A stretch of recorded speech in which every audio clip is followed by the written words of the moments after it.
So students, आप मुझे जल्दी से बताइए एनवायरनमेंट से आप क्या समझते हैं। What do you mean by environment? Environment क्या है? तो जो भी हमारी सराउंडिंग है उसे हम क्या कहते हैं? एनवायरनमेंट। और उस टोटल सराउंडिंग में जितने भी प्लांट्स आ रहे हैं, एनिमल्स आ रहे हैं, माइक्रो ऑर्गेनिजम्स आ रहे हैं, इनफैक्ट उसके साथ साथ कोई नॉन लिविंग फैक्टर भी है, वो सब हम क्या बोलेंगे? This is environment. अगर एक रूम में चेयर रखी है, टेबल रखी है या दीवारें हैं तो ये भी हमारे एनवायरनमेंट का पार्ट है। वहीं अगर आप बाहर किसी लेक के किनारे खड़े हैं तो लेक में ऑर्गेनिजम्स जो भी हैं, लेक के अराउंड जो प्लांट्स हैं, वो सब भी हमारा एनवायरनमेंट हो जाता है। तो एनवायरनमेंट की डेफिनेशन तो आप सभी को पता है, लेकिन इसमें रिलेटेड जो पॉइंट है वो देखिए, बायो जियो केमिकल साइकिल्स क्या होती हैं। अच्छा, ये टॉपिक आप क्लास 9th में पढ़ चुके हैं, इसी का कंटिन्यूएशन समझ लीजिए इस चैप्टर को। तो बायो जियोकेमिकल साइकिल्स क्या थी? जो भी लिविंग ऑर्गेनिज्म से पास होने वाले केमिकल्स हैं वो एक साइकिल में है कहीं ना कहीं। जैसे कि जो भी केमिकल सब्सटेंस हैं वो पास कर रहे हैं through biotic and abiotic components.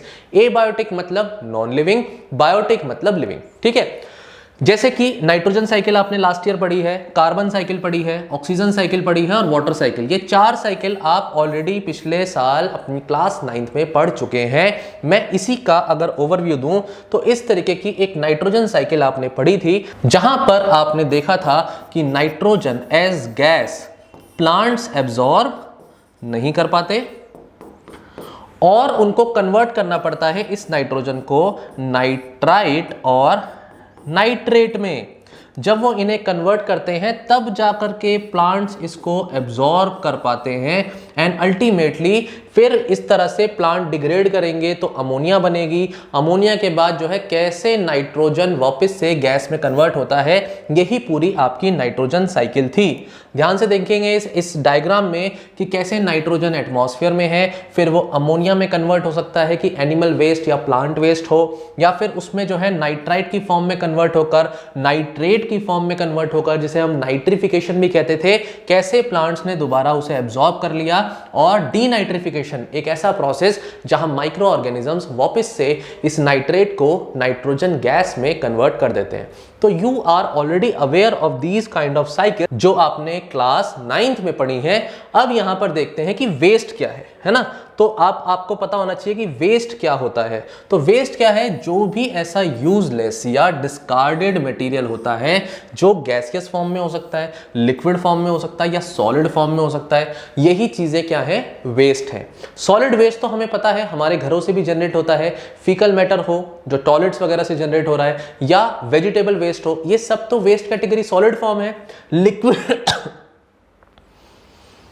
Liquid form में भी वेस्ट जनरेट हो सकता है जो बड़ी बड़ी इंडस्ट्रीज से एफ्लुएंट सीधे हम पानी में डिस्चार्ज कर देते हैं, उनमें सॉलिड पार्टिकल्स भी हो सकते हैं, उनमें कुछ हार्मफुल गैसेस भी हो सकती हैं, और वो लिक्विड डायरेक्टली जो है वाटर को पॉल्यूट कर रहा है, तो वो भी एक तरीके का लिक्विड वेस्ट है। गैसेस, हार्मफुल गैसेस अगर एटमॉस्फेयर में रिलीज हो रही हैं, जैसे कि कार्बन डाइऑक्साइड आपको पता है ग्लोबल वार्मिंग करता है, मिथेन गैस ग्लोबल वार्मिंग करता है, इसके अलावा CFCs ये क्लोरोफ्लोरोकार्बन्स, कार्बन्स एटमॉस्फेयर में जाकर ओजोन लेयर को डिप्लीट करते हैं, जो मैं आपको आगे पढ़ाने वाला हूं इस चैप्टर में। ये भी तो एक वेस्ट है, एक हार्मफुल गैस है। हमें इन सब गैसेस को क्या करना है? ट्रैप करना है कहीं ना कहीं, जितना कम हो सके उतना एटमॉस्फेयर में रिलीज ना करने की कोशिश करनी चाहिए। इस तरीके से हम अगर बेसिस पर, कौन से बेसिस पर कि हमारा वेस्ट अपने आप डिग्रेड कर जाता है या नहीं डिग्रेड कर पाता, 2 तरीके के वेस्ट होते हैं। पहला है बायोडिग्रेडेबल, ये देखिए मैं आपको मार्क करके दिखाता हूं। पहला है बायोडिग्रेडेबल वेस्ट और दूसरा है नॉन बायोडिग्रेडेबल वेस्ट। एग्जाम में आपसे पूछा जा सकता है कि बायोडिग्रेडेबल और नॉन बायोडिग्रेडेबल में डिफरेंस बताइए। तो सबसे पहला आप ये देखिए कि इसकी डेफिनेशन तो पता हो आपको। बायोडिग्रेडेबल सभी को पता होता है जो ब्रेक डाउन कर जाते हैं, जो वापस से ब्रोक करे जा सकते हैं बाय बायोलॉजिकल प्रोसेस, जैसे कि मान लो कोई फंगस है या कोई बैक्टीरिया है।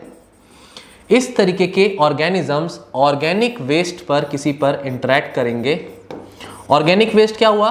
वो वेस्ट लेट अस सपोज किसी एनिमल की डेड बॉडी है वो डिकम्पोज कर गई, या फिर कोई प्लांट है वो नीचे पत्तियां गिर गई वो डिकम्पोज कर गई। फीकल मैटर है पानी में, जो भी गंदा फीकल मैटर ऑर्गेनिक मैटर है। ऑर्गेनिक का मतलब होता है made up of carbons, made up of carbon and hydrogen. ऐसे कंपाउंड्स को हम ऑर्गेनिक कहते हैं। ऑर्गेनिक जो कार्बन कंपाउंड्स आपका चैप्टर है बेसिकली वो ऑर्गेनिक केमिस्ट्री में आता है, तो ऑर्गेनिक वर्ड कार्बन के लिए यूज होता है। इनऑर्गेनिक वर्ड यूज होता है बेसिक एलिमेंट्स के लिए, नाइट्रोजन, फास्फोरस जैसे पोटेशियम। इन एलिमेंट्स की जब हम स्टडी करते हैं तो वो इनऑर्गेनिक केमिस्ट्री में आता है। तो इस ऑर्गेनिक वेस्ट को ये पर्टिकुलर माइक्रो ऑर्गेनिज्म तोड़ देते हैं इन इनऑर्गेनिक फॉर्म्स, और ये जो इनऑर्गेनिक फॉर्म्स होती हैं यही जाकर के प्लांट्स क्या करते हैं, यूटिलाइज कर लेते हैं। Plants utilise directly from the soil, और ये साइकिल चलती रहती है। तो ऐसे जो सब्सटेंसेस हो गए जो टूट सकते हैं ऑर्गेनिक से इनऑर्गेनिक फॉर्म में with the help of some fungus, some bacteria, उसे हम कहते हैं और बायोडिग्रेडेबल वेस्ट। वेस्ट का बोला है तो एग्जांपल कोई मरे हुए प्लांट्स हो गए, मरे हुए एनिमल्स हो गए, ये हमारे एग्जांपल हो गए, सिंपल। अब नॉन बायोडिग्रेडेबल तो आपको समझ में आ ही गया होगा। नॉन बायोडिग्रेडेबल का मतलब है that can not be broken, can not be broken. जैसे कि आपका पॉलिथीन बैग हो सकता है, प्लास्टिक भी हो सकता है। अब प्लास्टिक तो कितनी बड़ी प्रॉब्लम है आपको पता है। सिंगल यूज प्लास्टिक पे तो हमारी गवर्नमेंट ने भी बैन लगा दिया है। इसकी जो है गवर्नमेंट भी प्रमोट कर रही है कि भाई पेपर बैग यूज करो, जूट के बैग्स यूज करो, कॉटन के क्लॉथ्स यूज करो, है ना, उसके बैग बना लो। तो यहां पर ये एनवायरमेंट में पॉल्यूशन क्रिएट करने का काम करते हैं नॉन बायोडिग्रेडेबल सब्सटेंसेस। दोनों में डिफरेंस आता है। तो एग्जाम में इस तरह से आप पॉइंट्स बना करके इसको लिखेंगे कि जो आपका बायोडिग्रेडेबल वेस्ट है ये वेस्ट ब्रोकन डाउन हो सकता है बाय माइक्रोबियल एक्शन। तो ये तो डेफिनेशन हो गई, ये भी डेफिनेशन हो गई, लिख लोगे, कोई कंफ्यूजन। दूसरा है कैसे वो हार्मलेस एंड नॉन पॉइजनस हो सकते हैं। बायोडिग्रेडेबल हार्मलेस है, नॉन पॉइजनस है, और यहां पर क्या है, they are causing pollution. It is not possible कि वो हार्मलेस ना हो, बिल्कुल हार्मफुल होंगे। तीसरा पॉइंट यहां पर कहता है कि रॉ मटेरियल में वापस से ये मिल जाते हैं। अब भाई ऑर्गेनिक मैटर है और जब टूट जाएगा तो रॉ मटेरियल सॉइल में मिल जाएगा, लेकिन ये तो ऐसा नहीं हो रहा। ये जिस चीजों से मिलकर के बने हैं उसमें वापस से तो ब्रेक डाउन नहीं हो रहे। फोर्थ पॉइंट यहां पर है कि ये एनवायरनमेंट को पॉल्यूट तभी कर सकते हैं जब बहुत ही ज्यादा क्वांटिटी में हो जाए, बियॉन्ड द कैपेसिटी, जब एक्सट्रीम क्वांटिटी हो जाए कि ये वेस्ट कन्वर्ट ही नहीं हो पा रहा इनऑर्गेनिक में, तब जाकर के ये एनवायरनमेंट को पॉल्यूट करेंगे। लेकिन इवन इफ स्मॉल क्वांटिटी में भी अगर है नॉन बायोडिग्रेडेबल वेस्ट तो ये एनवायरनमेंट को पॉल्यूट करेंगे ही करेंगे। प्लास्टिक टूटेगा ही नहीं अपने छोटे टुकड़े में और वो हमेशा एनवायरनमेंट को पॉल्यूट करेगा। लास्ट पॉइंट यहां पर आता है कि अगर हमें इन सब्सटेंसेस की रिसाइकलिंग करनी है तो ये रिसाइकलिंग नेचर में भी होती है और ह्यूमन भी अपनी तरफ से एफर्ट्स करके इन प्रोडक्ट्स की रिसाइकलिंग कर सकता है। लेकिन रिसाइकलिंग अगर नॉन बायोडिग्रेडेबल सब्सटेंस की करनी है तो उसके लिए ह्यूमन एफर्ट्स जरूरी है।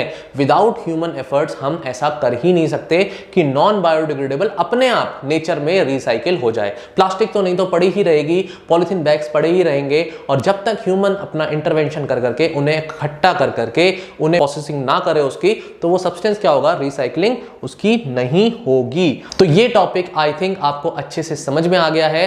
अब हम अपना नेक्स्ट टॉपिक पढ़ेंगे इकोसिस्टम। अब देखिए इकोसिस्टम क्या होता है, सबसे पहले जानिए इसकी डेफिनेशन। इकोसिस्टम ना एक स्ट्रक्चरल और फंक्शनल यूनिट है बायोस्फीयर की। बायोस्फीयर क्या होता है, बायोस्फीयर में तीनों आते हैं, हाइड्रोस्फीयर जो आपका पानी का रिलेटेड हो गया, जो वाटर बॉडी हो गई, एटमॉस्फेयर जो भी उसकी सराउंडिंग है, एटमॉस्फेयर की लेयर्स हैं आपको पता ही है, एंड थर्ड होता है लिथोस्फेयर। लिथोस्फेयर मतलब टेरेस्ट्रियल लैंड, जो लैंड आ गई। तो बायोस्फीयर की एक स्ट्रक्चरल और फंक्शनल यूनिट होती है इकोसिस्टम, और इकोसिस्टम में दोनों तरीके के कंपोनेंट्स होते हैं, biotic component and abiotic component. और जब भी कोई लिविंग ऑर्गेनिज्म इंटरैक्ट करता है बायोटिक एंड एबायोटिक कंपोनेंट से, उसे हम कहते हैं इकोसिस्टम। कैसे डिफाइन करेंगे, structural and functional unit of biosphere. In this, the comprising organism interact with food chain and biogeochemical cycles, and having two components, abiotic and biotic components in an ecosystem। तो इस तरह से आप ecosystem को define कर सकते हैं। ये चीज मैंने लिख दी है यहां पर कि दो तरीके के इकोसिस्टम हो सकते हैं, एक नेचुरल हो सकता है, एक आर्टिफिशियल हो सकता है। नेचर में जिस तरीके का इकोसिस्टम मिलेगा वो नेचुरल हो जाएगा। नेचर के अलावा जब ह्यूमन इंटरवेंशन से एक इकोसिस्टम क्रिएट किया जाए तो वो आर्टिफिशियल हो जाएगा। अगर मैं आपसे बोलता हूं एक्वेरियम, अब किसी के घर में एक्वेरियम हो सकता है और उसमें फिशेस भी हो सकती हैं, टर्टल भी हो सकता है कोई, और वहां पे कुछ छोटे छोटे प्लांट्स भी हो सकते हैं, तो आप कैसा बोलेंगे? ये भी एक इकोसिस्टम है, लेकिन ये इकोसिस्टम कैसा है? आर्टिफिशियल इकोसिस्टम है। मैं इसकी फोटोग्राफ दिखाता हूं पहले तो आपको। देखिए ये एक नेचुरल इकोसिस्टम की फोटोग्राफ है। यहां पर लिविंग ऑर्गेनिजम्स भी हैं। कौन से हैं वो लिविंग ऑर्गेनिजम्स? देखो प्यारी प्यारी मछलियां हैं, डक्स हैं, एक फ्रॉग है, ये प्लांट्स भी लिविंग हैं, ये फ्लावर भी लिविंग है, ये मॉलस्क, ये बटरफ्लाई, ये सब लिविंग कंपोनेंट है। लेकिन अगर नॉन लिविंग कंपोनेंट की बात करें तो ये लैंड नॉन लिविंग है, वाटर भी नॉन लिविंग है ना, या वहां पर जो गैसेस होंगी ये भी तो नॉन लिविंग पार्ट है। तो इस तरह से इकोसिस्टम में लिविंग एंड नॉन लिविंग दोनों ही कंपोनेंट, जिसे हम क्या बोलते हैं? बायोटिक मतलब लिविंग एंड एबायोटिक मतलब नॉन लिविंग, ये दोनों ही कंपोनेंट्स आपस में क्या करते हैं?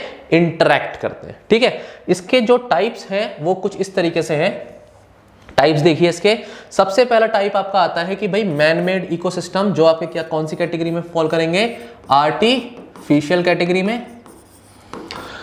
नेचुरल इकोसिस्टम जो नेचर में एग्जिस्ट करेंगे। नेचुरल इकोसिस्टम को फर्दर हम एक्वेटिक इकोसिस्टम या टेरेस्ट्रियल इकोसिस्टम में डिवाइड कर सकते हैं। We can divide it into aquatic and terrestrial.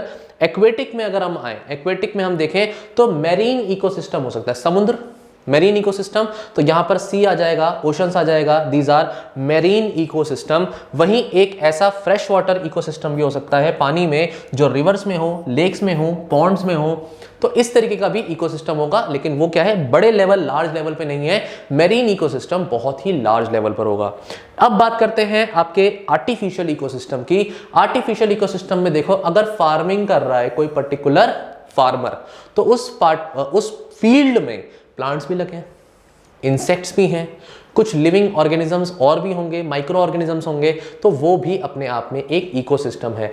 मान लीजिए ह्यूमन गार्डनिंग करता है और एक गार्डन क्रिएट कर देता है, तो गार्डन में भी इंसेक्ट्स हो सकते हैं, स्क्विरल्स हो सकती हैं, यहाँ पर जो माइक्रो ऑर्गेनिजम्स हो सकते हैं और प्लांट्स तो हैं ही।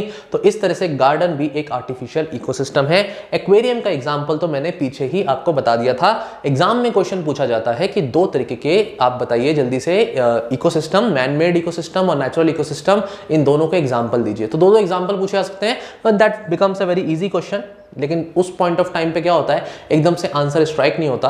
तो माय पर्पस हियर इज कि आप जल्दी से इन ऑप्शंस को देख लीजिए। जैसे टेरेस्ट्रियल में आपके फॉरेस्ट, डेजर्ट, ग्रासलैंड, ये सब एग्जांपल्स हो गए। तो एग्जांपल्स थोड़े से देख के चले जाते हो तो क्या होता है, एग्जाम में थोड़ा सा क्या होता है, कॉन्फिडेंस आ जाता है ना। तो बस वही कॉन्फिडेंस की कमी हो जाती है, इसकी वजह से नंबर घट जाते हैं। नेचुरल इकोसिस्टम बता देते हैं, इसमें ग्रासलैंड, फॉरेस्ट, सी, रिवर, सारे तरीके के इकोसिस्टम है। और टेरेस्ट्रियल और एक्वेटिक में हमने उसको डिवाइड किया है। एक्वेटिक वाटर हो गया और टेरेस्ट्रियल क्या हो गया, जो आपका लैंड पर है। ठीक है, artificial ecosystem created by humans, इसमें garden, crop field, aquarium, example मैंने ऑलरेडी दे दिए। तो वेरी वेरी इजी। अब अगर आपसे कंपोनेंट्स ऑफ इकोसिस्टम पूछे जाएंगे तो दो कंपोनेंट बताएंगे। टाइप्स ऑफ इकोसिस्टम पूछे जाएंगे तो नेचुरल और मैनमेड या आर्टिफिशियल। कंपोनेंट पूछे जाएंगे तो दो मैंने ऑलरेडी बताया, living and non living. Living कौन सा है? बायोटिक, और ए लगा दिया आगे तो नॉन लिविंग कंपोनेंट। इसका भी फर्दर क्लासिफिकेशन होती है, ये मैं आपको दिखा देता हूं। बायोटिक कंपोनेंट में आता है आपका जो लिविंग मैटर है, मैंने बता दिया है, ग्रेजिंग एनिमल्स हो सकते हैं, इंसेक्ट्स, लाइकेंस। लाइकेंस क्या होते हैं? ये एसोसिएशन के, म्यूचुअल एसोसिएशन से बने हुए ऑर्गेनिजम्स होते हैं, जिसमें फंगस प्लस एल्गे की एसोसिएशन होती है। बहुत ही माइक्रोस्कोपिक होते हैं और बहुत ज्यादा हमें पेड़ों के ऊपर दिखते हैं ये, और इनके लिए बोला जाता है these are pollution indicators. These are pollution indicators. जब भी पॉल्यूशन बहुत ज्यादा होता है एनवायरनमेंट में तो ये मर जाते हैं। और जहां भी पॉल्यूशन नहीं होगा वहां ये दिखते हैं। बाकी ह्यूमंस हैं, पैरासाइट्स हैं, अलग अलग तरीके के पैरासाइट्स हैं, ये सब आपका एग्जांपल हो गया बायोटिक कंपोनेंट में। एबायोटिक में देख लीजिए जो क्लाइमेट है वहां का, आपका विंड है, वाटर है, लाइट है, टेम्परेचर है, ये सब एबायोटिक कंपोनेंट है, नॉन लिविंग कंपोनेंट है। जो भी फिजियोग्राफी है उस जगह की, कोई भी पहाड़ है तो वो एल्टीट्यूड पे होगा, हाइट पे होगा, या edaphic factors. What do you mean by edaphic factors? इसका मतलब होता है कि जो सॉइल है उसका जो टेक्सचर है, उसके अंदर जो मिनरल्स हैं, तो this basically is related to soil. Edaphic factors soil से रिलेटेड होते हैं कि सॉइल में कैसे ऑर्गेनिजम्स हैं, सॉइल का टेक्सचर क्या है, सॉइल जो है कितने मिनरल्स रखती है, वाटर कंटेंट क्या है सॉइल के अंदर, ये सारी चीजें, सॉइल का पीएच क्या है, ये सब इडेफिक फैक्टर्स में आते हैं और प्रोड्यूसर्स के लिए एक्सट्रीमली इंपॉर्टेंट फैक्टर्स होते हैं, क्योंकि इस बेसिस पर ही सॉइल कैसी है, सॉइल का कंपोजिशन कैसा है, इस बेसिस पर ही प्रोड्यूसर्स आपके डिसाइड होंगे। ठीक है, तो ये भी आपको पता लग गया। नेक्स्ट इसी चीज को मैंने पेन डाउन कर दिया है यहां पर एक फ्लो चार्ट की फॉर्म में, ताकि एक ही बारी में आपको दिखे कि जो इकोसिस्टम है उसमें दो कंपोनेंट है। पहला कंपोनेंट है एबायोटिक। एबायोटिक को दो पार्ट में डिवाइड कर सकते हैं, क्लाइमेटिक एंड इडेफिक। क्लाइमेटिक में देखो आपका rain, light, wind, temperature, already explain to you.